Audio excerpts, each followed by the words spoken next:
국내외 선교의 위기가 계속되는 가운데 한국 선교 지도자들이 모여 해결책을 모색하는 포럼이 개최됐습니다. 병원 선교를 통해 몸이 불편한 지역 주민들을 섬기며 복음 사역에 힘쓰고 있는 양지 사랑교회를 취재했습니다. 소울의 여왕 아레사 프랭클린의 전설적인 가스펠 앨범 어메이징 그레이스의 녹음 실황을 담은 영화가 개봉을 앞두고 있습니다.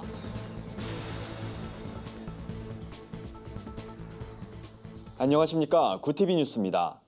최근 들어 대내외적으로 선교 환경이 어려워지고 있다는 위기감이 고조되고 있습니다. 특히 선교사들의 고령화와 일부 국가의 선교사 입국 거부 현상이 벌어지면서 한국 교회의 우려도 높아지고 있는데요. 이런 선교적 문제에 대한 전략을 모색하고 정보를 공유하는 한국 선교 지도자 포럼이 진행 중입니다. 이번 포럼에선 소통과 협력이 위기를 극복하는 대안으로 떠올랐습니다. 오현근 앵커가 보도합니다. 한국세계선교협의회 KWMA가 국내외 선교의 현황을 살펴보고 향후 선교 전략을 모색하는 한국 선교 지도자 포럼을 개최했습니다. 2박 3일간 진행되는 이번 포럼은 최근 뚜렷하게 나타나는 선교적 위기 현상에 대한 원인을 살펴보고 이에 대한 대책을 수립하는 데 목적이 있습니다. 특히 KWMA가 설립 30년을 맞는 2020년을 준비하면서 향후 30년에 대한 선교를 되새기는 기회로 삼는다는 의미로 미션 비긴 어게인이란 주제를 세웠습니다. 각 영역별로 구성된 22개의 실행위원회 점검에 따르면 선교사의 고령화와 한국교회 성장의 정체 현상, 종교적 핍박, 선교사 입국 거부 등 국제적으로 선교의 환경이 급변하고 있습니다. 이런 상황 속에서 소통과 협력을 통한 분야 간의 긴밀한 연결이 대안으로 떠올랐습니다. 예전에 1년이면 1000명 이상의 선교사가 파송되던 그때하고 지금은 상당히 달라지고 있습니다. 우리 각 영역이 연결이 되고 또한 세대 간의 연결, 한국 교회만이 아니라 세계 교회와 연결해서 그와 국제적인 그러한 네트워킹을 더 활발하게 함으로 해서 우리가 앞으로 이런 위기를 대처해 나가려고 준비하고 있습니다. 포럼에 참석한 선교사들도 현재와 같은 선교 현상에 대한 이해와 강의를 들으며 협력에 동참할 것을 다짐했습니다. 지금 많은 분들이 선교가 어렵다고 얘기하고 위기라고 얘기하고 앞으로 선교에 대한 걱정들을 많이 하는 그 자리에 선교 단체와 교단을 대표하는 지도자분들이 모셔서 다음 시대의 선교를 어떻게 할 것인가 이것을 위해서 함께 논의하는 이 자리가 그 어느 때보다도 많이 기대되고 정말 뭔가 새로 시작하는 좋은 결단과 출발점이 되기를 기대해 봅니다.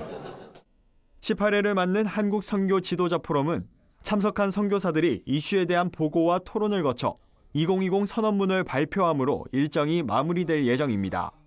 구티비 뉴스 오현근입니다. 몸이 불편한 지역 주민을 섬기며 복음 전파에 힘쓰는 교회가 있습니다. 성도수는 많지 않지만 절반 이상이 교회의 헌신적인 섬김으로 신앙을 갖게 됐다고 하는데요. 경기도 남양주에 위치한 양지 사랑교회를 최로희 기자가 찾아가 봤습니다. 14년 전 양지 사랑교회를 개척한 박성훈 목사는 여느 개척교회와 마찬가지로 전도가 가장 큰 고민이었습니다. 그러던 중 동네에 병원이 들어선다는 소식을 듣고 병원 선교의 꿈을 품었습니다. 처음엔 환영받지 못했지만 도서대여 봉사부터 꾸준히 하다 보니 병동에 예배처가 마련됐고 임의용 봉사도 하며 10여 년간 병원 사역을 펼쳐왔습니다. 교회 가고 싶어도 교회 갈 수 없는 불편한 분들이 주변에 많이 계시구나라는 것을 제가 알게 되었습니다. 불편하신 분들 우리 양지사랑교회가 섬기면서 이제 그분들과 함께 신앙생활을 했으면 좋겠다. 거기에 이제 뜻을 갖고 우리 교회 목회 방향을 그렇게 설정을 했습니다. 섬김을 이어가다 보니 병원 사역을 통해 전도된 교인이 절반 정도를 이뤘습니다. 그러나 어르신이나 몸이 불편한 성도에게 2층 예배당을 오르내리는 계단은 큰 어려움이었습니다.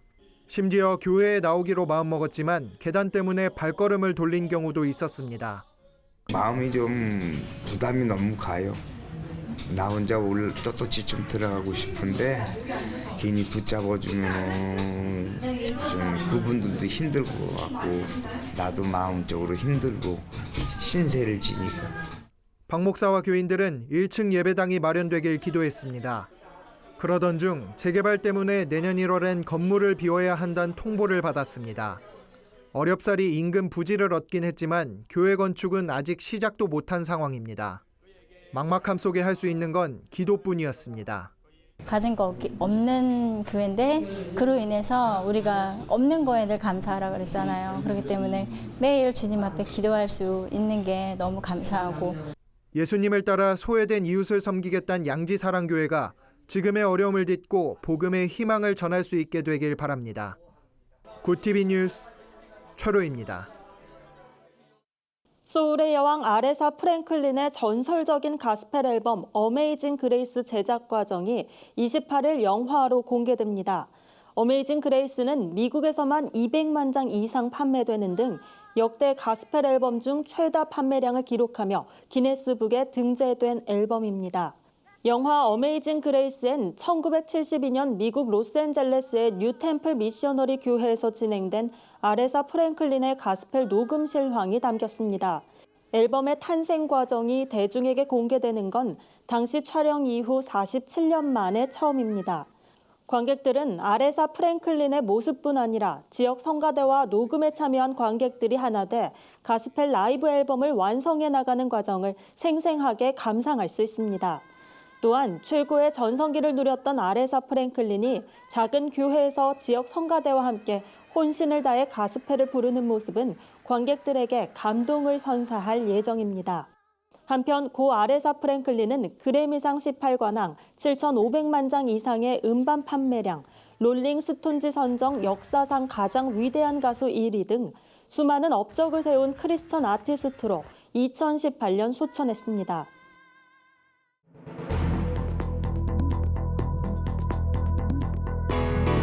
세계 곳곳의 주요 소식을 살펴보는 시간입니다. 대형 산불 피해가 잇따랐던 미국 캘리포니아주가 우기에 접어들었지만 강풍으로 인한 산불 발화 위험이 또다시 커질 것이란 전망이 나오고 있습니다. 이로 인해 대규모 강제 단전 조처가 내려졌는데요. 자세한 소식 박재현 기자가 전해드립니다. 미국 캘리포니아주가 강풍으로 인해 또다시 산불 발화 위험이 커지면서 대규모 강제 단전 조처가 내려졌습니다. 기상당국에 따르면 현재 캘리포니아 전체 주 면적의 81%가 우기임에도 여전히 비정상적으로 건조한 상태에 놓여 있습니다. 북캘리포니아에 전력을 공급하는 퍼시픽 가드 앤드 일렉트릭은 20일 오후부터 21일 오전까지 약 75만 명이 영향권에 드는 강제 단전 조처를 순차적으로 취할 수 있다고 예고했습니다. 주요 대상 지역은 지난달 산불 피해가 컸던 샌프란시스코 베이 지역 북부와 북캘리포니아 내륙 시에라 푸틸스 등이 포함됩니다. 액상형 전자담배가 유해성 논란으로 국내외에서 설 자리를 잃어가는 가운데 필리핀에서도 퇴출당할 것으로 보입니다. 두테르테 필리핀 대통령은 기자회견에서 전자담배의 수입과 사용을 금지할 것이라며 이와 관련한 대통령령을 조만간 공표하겠다고 밝혔습니다. 이로 인해 공공장소에서도 전자담배를 피우면 누구든지 체포될 수 있습니다. 이번 공표는 최근 필리핀에서 6개월간 전자담배를 피우던 16살 소녀가 폐손상으로 입원하는 일이 발생했기 때문이라고 현지 언론은 전했습니다. 일명 고래 감옥이라 불렸던 러시아 연해주의 해상 가두리 속 고래들이 5개월 만에 모두 자연의 품으로 돌아갔습니다. 로이터 통신 등에 따르면 러시아 수산해양연구소는 연해주의 작은 해상 가두리에 갇혀있던 흰 돌고래 벨루가 50마리를 라조프스키 자연보호구역 인근에 방류했다고 밝혔습니다. 러시아 당국은 지난해 고래 감옥에 갇힌 고래 문제와 관련해 환경동물보호 단체들로부터 거센 비판을 받아왔습니다. 러시아 정부는 이러한 문제가 국제적 비판에 직면하자 지난 6월을 시작으로 최근까지 방류 작업을 진행해왔습니다. 굿TV 뉴스 박재현입니다. 오늘의 사회 이슈를 진은희 기자가 종합해드립니다.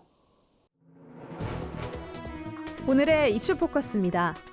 전국 철도 노동조합이 4조 2교대 근무제 도입을 위한 인력 4,000명 충원 등을 요구하며 20일 무기한 총파업에 들어갔습니다. 철도 파업으로 KTX와 광역전철, 새마을호, 무궁화호 등 출퇴근 시간대 극심한 교통 혼잡과 수출입 업체 물류 차질이 우려됩니다. 대입 수시 논술과 면접고사 등을 앞둔 수험생, 특히 철도를 이용해 상경하려는 지방 수험생들의 불편도 클 전망입니다. 초미세먼지의 영향으로 기대 수명을 채우지 못하고 조기에 사망하는 만 65세 이상 고령자 수가 2030년 서울에서만 연간 2,000명이 넘을 것이라는 전망이 나왔습니다. 서울연구원 고령화와 초미세먼지 건강영향 정책 보고서에서는 초미세먼지 농도가 세계보건기구 WHO 권고 기준을 초과했을 때 이 같은 결과가 나올 것이라고 내다봤습니다. 고령자는 환경오염에 취약한 만큼 건강에 미치는 악영향이 커진다고 연구원 측은 분석했습니다. 국가인권위원회는 교육 공무직 초등 돌봄 전담사의 전임 경력을 인정할 때 타직종과 기준을 달리하는 것이 평등권 침해의 차별 행위라며 차별을 둔 한 교육청 교육감에게 기준 개정을 권고했습니다. 해당 교육감은 다른 직종과 업무 유사성을 찾기 어렵고 학생을 상대하는 특수성이 있다는 이유로 차별했습니다. 인권위 측은 전임 경력 대상에 포함하지 않는 것은 합리적이지 않다고 설명했습니다. 국내 기업 3곳 중 2곳 이상은 올 연말에 성과급을 지급할 계획이 없다는 조사 결과가 나왔습니다. 성과급을 지급하지 않는 이유는 정기 지급 규정이 없어서가 47%로 가장 높았고 회사 재정 상태가 좋지 않아서가 32%로 뒤를 이었습니다. 한편 성과급을 지급하는 곳 중 대기업이 평균 341만 원인 반면 중소기업은 152만 원으로 대기업이 중소기업의 2배가 넘는 것으로 조사됐습니다. 구티비 뉴스 진은입니다. 글로벌 선교 방송단과 함께하는 교계 소식을 하나은 기자가 전해드립니다. 구티비와 한국교회 평신도 지도자협회가 업무 협약을 맺고 세상을 복음의 빛으로 밝히는 사역에 협력하기로 했습니다. 협약에 따라 한국교회 평신도 지도자협회는 복음을 전하는 일에 앞장서고 구티비를 통해 선한 소식을 알리게 됩니다. 한지엽 강무영 대표회장은 평신도 모두가 선한 사역에 앞장서고 구티비를 통해 전 세계에 복음을 널리 전파했으면 좋겠다며 좋은 소식을 알리는 데 힘을 모으게 돼 감사하다고 전했습니다. 백석대학교와 백석문화대학교가 19일 100년의 함성, 불멸로 두근거리다라는 주제로 2019 시인 6필전을 개최했습니다. 이번 전시회는 3.1운동 100주년을 맞아 여성 독립운동가들의 고귀한 희생과 나라 사랑 정신을 되새기고자 기획됐습니다. 전시회는 2020년 1월 31일까지 진행됩니다. 신나는 교회 박근성 교회 기자가 보내온 소식입니다. 신나는 교회가 동탄 채플에서 마태복음의 내용을 중심으로 구성한 뮤지컬 가스펠을 선보였습니다. 추수감사주일에 공연된 뮤지컬 가스펠은 코믹한 대사와 시사적인 멘트로 성도들에게 큰 울림을 전했습니다. 뮤지컬 기획자인 방은경 총괄 목사는 가스펠이라는 작품을 만나게 해주시고 이 땅에 사는 동안 영광 돌릴 기회를 주신 하나님께 감사드린다고 밝혔습니다. 임마누엘 교회 조종환 교회 기자가 보내온 소식입니다. 안양대학교 신대원 22회 출신들의 모임인 투투회가 파주 예랑교회에서 열렸습니다. 이 자리에서 예랑교회 담임 장영근 목사는 어느덧 20여 년을 동역자들과 함께 달려왔다며 남은 기간 동안 성실과 정직으로 사역에 임하자고 강조했습니다. 이후 참석자들은 소속 교단 예장 대신의 발전과 남은 목회 사역을 위해 기도했으며 함께 동행한 사모들과 교제의 시간을 가졌습니다. 구티비 뉴스 하나은입니다. 이상으로 뉴스를 마칩니다. 구티비 뉴스는 인터넷 신문 데일리 굿뉴스를 통해서도 보실 수 있습니다. 시청해주신 여러분 고맙습니다.